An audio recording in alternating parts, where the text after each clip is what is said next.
The power of the gospel. Kekuatan dari Injil.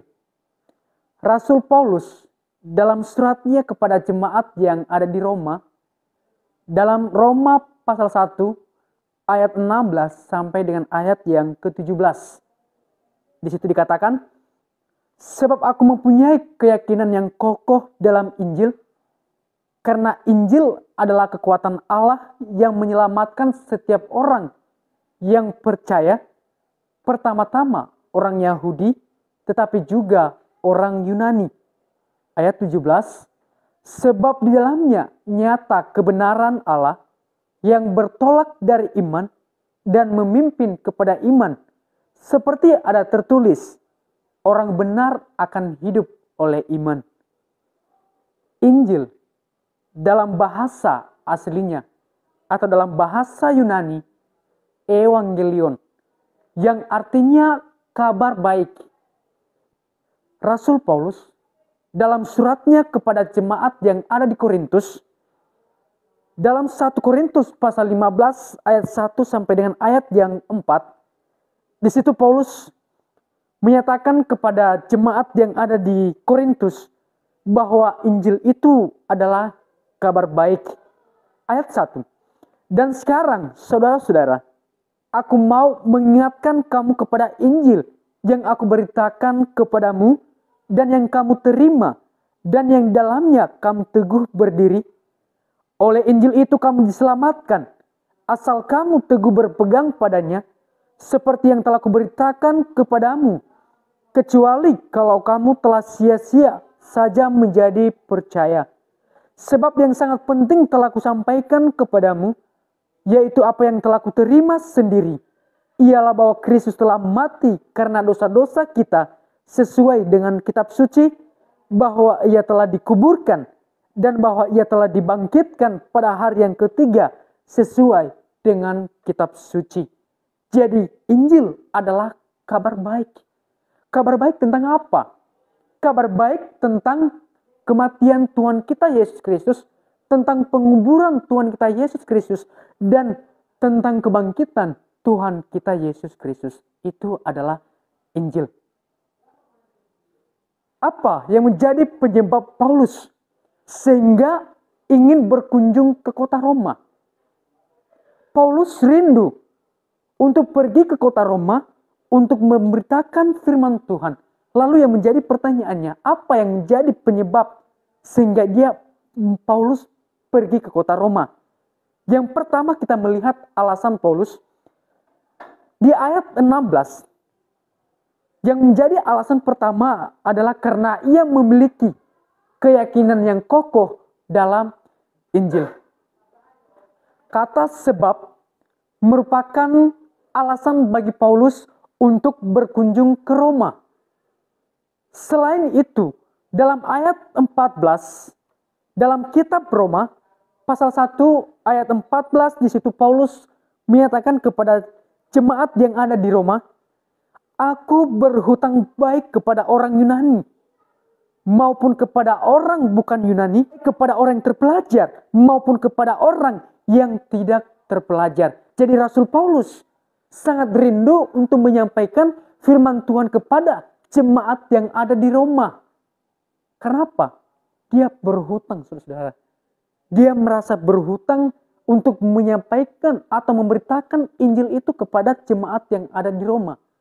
Di ayat 15, selanjutnya dia katakan, itulah sebabnya aku ingin memberitakan Injil kepada kamu yang juga yang diam di Roma. Paulus berhutang kepada jemaat yang ada di Roma untuk memberitakan firman Tuhan.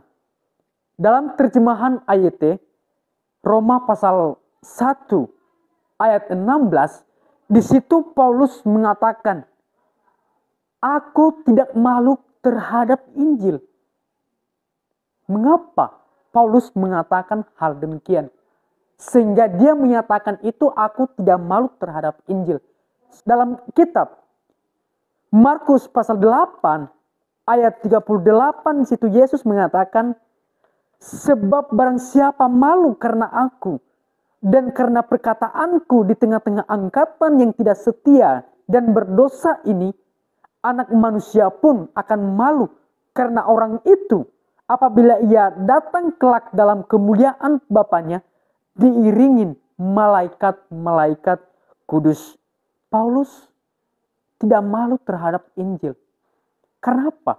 Yesus sendiri menyatakan bahwa barang siapa malu mengakui aku dan karena perkataanku di tengah-tengah angkatan yang tidak setia ini, maka Yesus juga akan malu terhadap orang itu.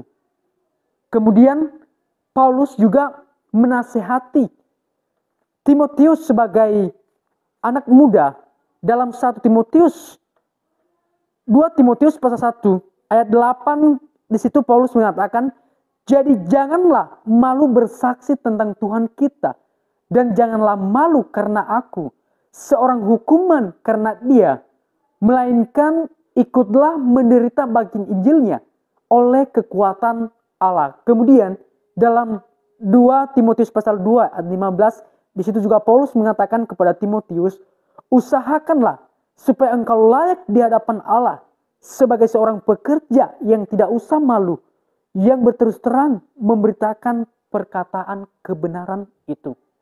Jadi Paulus menasehati Timotius agar apa? Supaya Timotius tidak malu untuk menyampaikan Injil itu. Karena Injil adalah kekuatan Allah. Alasan yang kedua yang menjadi penyebab Paulus ingin berkunjung ke kota Roma adalah karena ada alasan di balik keyakinan Injil itu. Alasan di balik keyakinannya adalah karena Injil itu adalah kekuatan Allah. Apa saja kekuatan Injil itu? Kekuatan Injil itu mampu menyelamatkan orang yang percaya kepada Injil itu. Mampu menyelamatkan orang yang percaya terhadap Kristus. Lalu bagaimana dengan orang yang tidak percaya terhadap Injil ini? Lalu bagaimana dengan mereka yang tidak percaya terhadap Kristus? Apakah mereka diselamatkan oleh Injil ini? Tentu tidak. Tetapi yang diselamatkan ini adalah orang yang percaya terhadap Injil. Bukan orang yang tidak percaya terhadap Injil. Dalam 1 Korintus pasal 1 ayat 18, di situ Paulus menuliskan kepada jemaat yang ada di Korintus, 1 Korintus pasal 1 ayat 18, sebab pemberitaan tentang salib memang adalah kebodohan bagi mereka yang akan binasa. Tetapi bagi kita yang diselamatkan, pemberitaan itu adalah kekuatan Allah. Orang yang tidak taat kepada Injil, orang yang tidak percaya kepada Injil, itu akan binasa. Tetapi orang yang percaya terhadap Injil itu, percaya terhadap Kristus, dia akan diselamatkan oleh Injil itu. Karena Injil itu adalah kekuatan Allah. Injil itu bukan hanya sekedar informasi saja. Tetapi sebuah tindakan yang harus disertai dengan tindakan, dengan sikap kita sebagai orang yang percaya terhadap Injil itu. Keselamatan itu hanya ada di dalam Injil. Lalu bagaimana supaya orang itu diselamatkan terhadap Injil itu? Dia harus melewati 5 langkah keselamatan. Apa langkah kelima keselamatan itu? Yang pertama adalah dia harus mendengar. Dia harus percaya. Dia harus mengaku. Dia harus bertobat. Dan kemudian dia harus memberi diri dibaptis. Maka dia akan beroleh keselamatan. Ketika dia melewati kelima langkah keselamatan itu, maka orang tersebut dia akan memperoleh keselamatan di dalam Injil. Rasul Paulus dalam Filipi pasal 1 ayat 27, dia mengatakan kepada jemaat yang ada di Filipi, dia katakan bahwa hendaklah hidupmu itu berpadanan dengan Injil Kristus. Jadi Injil Kristus itu adalah kekuatan Allah. Pada akhirnya hanya ada satu Injil. Tetapi ditulis oleh orang yang berbeda. Ada Matius, ada Markus, ada Lukas, dan Yohanes. Tetapi di antara keempat ini hanya ada satu Injil. Dalam Efesus pasal 4 ayat 4. Dan Injil itu adalah kabar baik. Dalam 1 Korintus pasal 15 ayat 1 sampai 4, Rasul Paulus menyampaikan kepada jemaat yang ada di Korintus bahwa Injil itu adalah kabar baik tentang kematian Tuhan kita Yesus Kristus, tentang penguburan Tuhan kita Yesus Kristus, dan kebangkitan Tuhan kita Yesus Kristus.